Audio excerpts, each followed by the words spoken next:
এই যে মেহেদী হাসান মিরাজ, এরা আমার খুব পছন্দের প্লেয়ার একটা। এই লোক কি বলে যে আমরা মানুষ আমাদেরকে গালি দেয়, আমরা তারপরেও তাদের সাথে সেলফি তুলি না। গালি কি তোমার খামাখা দেয়? আপনি জানেন এত পরিমাণে আমরা গালি খেয়েছি, তারপরে তো দর্শকের সাথে আমরা ছবি তুলি।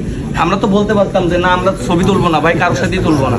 আমরা তো বলতে পারতাম, আমরা তো গালি খাচ্ছি, স্টিল গালি দিচ্ছে।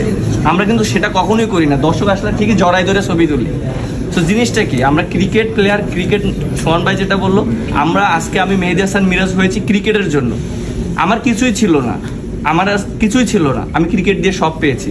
অনেক সময় আমরা খারাপ খেললে বলে যে ভাই আপনারা ভালো খেলছেন না, আমাদের টাকাই তো আপনারা চলেন, যে আমরা টাকা দিই বলে তো আপনারা মাঠে খেলছেন। জিনিসটা আসলে এরকম না। আমরা যে টাকাটা আর্ন করি ম্যাক্সিমাম আইসিসি এবং স্পন্সর থেকে টাকাটা কিন্তু আসে। সে সবার প্রত্যেকটা মানুষের জানা উচিত যে আমরা যে আর্ন করি, আমরা কিন্তু আমরা মনে হয় বেশি ট্যাক্স দিই। হ্যাঁ, আমরা 25 থেকে 30% ট্যাক্স দিই। দ্যাট মিনস আমরা কিন্তু সরকারকে কিন্তু টাকা দেই। এবং অনেকের ধারণা আছে যে সরকার থেকে মনে হয় আমাদেরকে টাকা দেয়, সরকার থেকে আমরা টাকা পাই না।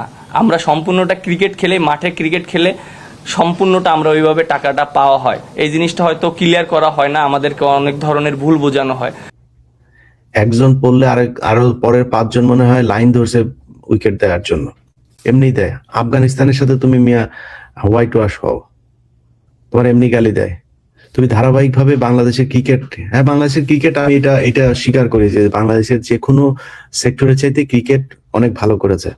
কিন্তু তোমার পিছনে যে পরিমাণে তেল দেয়া হয়, এই পরিমাণে তেল, বেতন, খরচ, সুযোগ সুবিধা বাংলাদেশের কোন সেক্টরের কাদেরকে দেওয়া হয়? উনি বলে কি, উনি এতই করেও মানুষের সাথে সেলফি তুলতে বলছে কে? সেলফি আমরা তুলি না, আমরা জানি না, আমাদের সাথে মানুষ সেলফি তুলতে আসে না। তো সেলফি তুলতে আসে, এটা কি তোমার পয়সা নেয় নাকি? পয়সা চায়? তোমার ভালোবাসা দিয়ে একটা মানুষ সেলফি তুলতে চায়। কোটা দিয়ে দিচ্ছে, সে বলেছে স্যার সেলফি তুলতে আসে, সে সেলফি, তোমার সেলফি তুলে ভাই বাংলাদেশের মানুষ মেহেদী হাসান মিরাজের দেখলে পিছন দিয়ে একটা দিয়ে দিয়ে। হ্যাঁ, তো ওর সাথে সেলফি তুলতে চায় না। আরেকটা কথা বলেছেন, উনি বাংলাদেশ সরকারকে ট্যাক্স দেন, সরকার ওনারে দেয় না কিছু।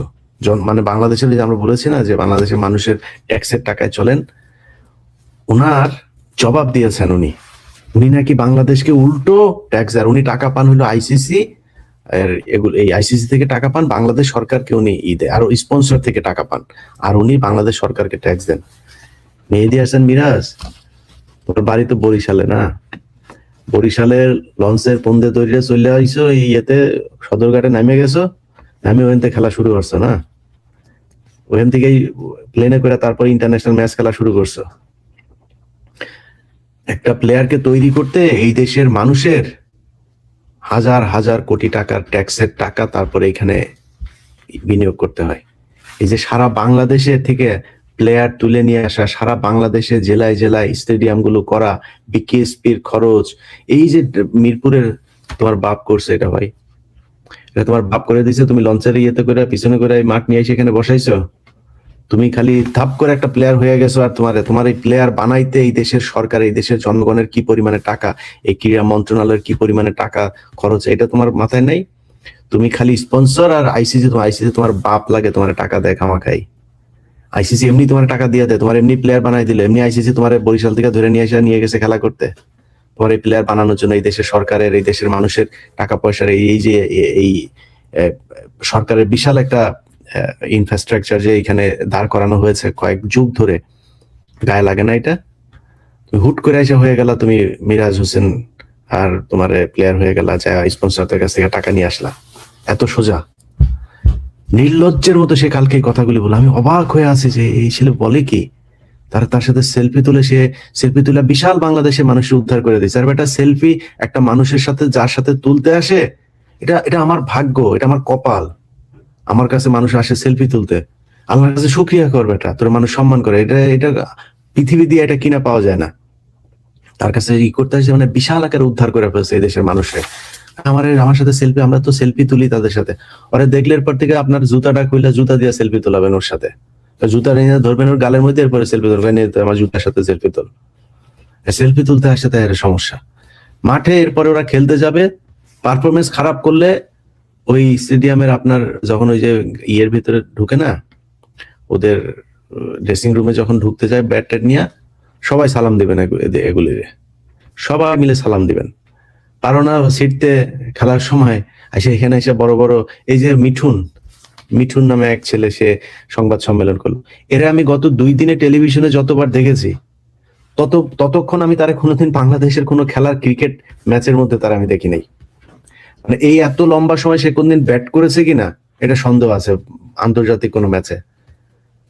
বিশাল বড় মাস্তান যারা খেলা করে, কই তৌহিদ হৃদয়, কই ওই তাসকিন, কই মুস্তাফিজদের নিয়ে সমস্যা, মুস্তাফিজ নাই, এরা আসছে এখানে সংবাদ সময়, এরা বিশাল আকারে কোয়াব নেতা আসছে, কোয়াব নেতা সাইজা এরা এই বাংলাদেশের ক্রিকেটের মারার জন্য ধান্দায় আছে।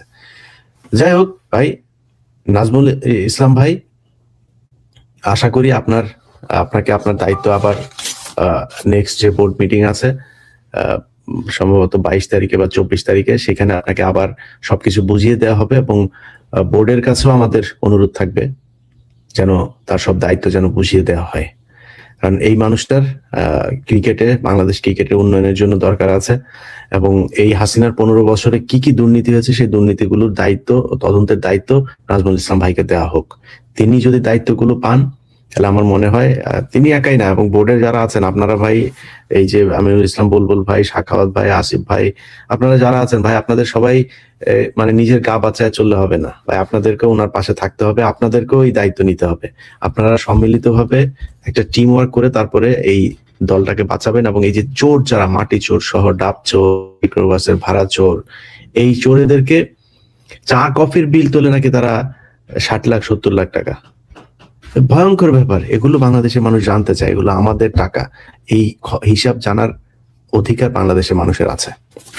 অতএব আপনারা আশা করি জানাই দিবেন, না জানাই দিলেও আমাদের কাছে চলে আসবে এমনি সেমনে, তো আমরা বাংলাদেশের মানুষকে এটার ব্যাপারে জানাবো। নাজমুল ভাই, আপনার সাথে বাংলাদেশের মানুষ আছে, কষ্ট পাওয়ার কিছু নাই ভাই, আপনি চুরি করেন নাই, সততার সাথে কাজ করেছেন। আপনার কথায় ভুল থাকতে পারে, একটা কথা কিভাবে কোন সময় বলা উচিত ছিল সেটা ভুল হইতে পারে, কিন্তু কথা যেটা বলেছেন সেটা সঠিক বলেছেন। যে এই প্লেয়াররা বলবে যে ওই যে মিডিয়া দেখেন একটা বক্তব্য, মানে ওর আধা ঘন্টার বক্তব্যের মধ্যে আধা মিনিটের বক্তব্য তারা দিয়া প্রচার করছে। উনি কি বলেছেন যে প্লেয়াররা কি করতে পেরেছে, প্লেয়াররা কি আমাদের এই পর্যন্ত কিছু দিতে পেরেছে যে তাদেরকে আমরা তাদের পিছনে খরচ করি। আরে ভাই, এই কথার প্রেক্ষিত কি, মানে এটা কোন ভিত্তিতে কি কারণে বললো? প্লেয়াররা এখন ইন্ডিয়াতে যাবে, তারা ইন্ডিয়াতে খেলতে না যেতে পারলে তাদেরকে ওই টাকা দিতে হবে, এটা চেয়েছে প্লেয়াররা। সেটা প্রেক্ষিতে তিনি এইসব কথা বলে সব কাটছাট করে এই যে দৌলতদিয়া ঘাটে পয়দা নেওয়া যে সাংবাদিক গুলো আছে, এই সাংবাদিক গুলা তারা নিয়ে, মানে কয়েকটা সাংবাদিক খুবই আপনার তো 71 টিভিরে বললো ভালো হয়ে যান ভাই, জীবনে এই যে অফিস টফিস দেখছেন না, জয় বাংলা করে দিছিল, তো এগুলো এমনি করে নাই, এগুলো কিন্তু মানুষের এই যে ক্ষোভের বহিঃপ্রকাশ, এই ক্ষোভের বহিঃপ্রকাশ আটকানো যায়। যে প্রথম আলো ডেইলি স্টার এটা আটকানো হয়েছে না, এটার চাইতে আবার বহিঃপ্রকাশ আবার অনেক কিছু হইতে পারে, কিন্তু মাথায় রাখতে হবে।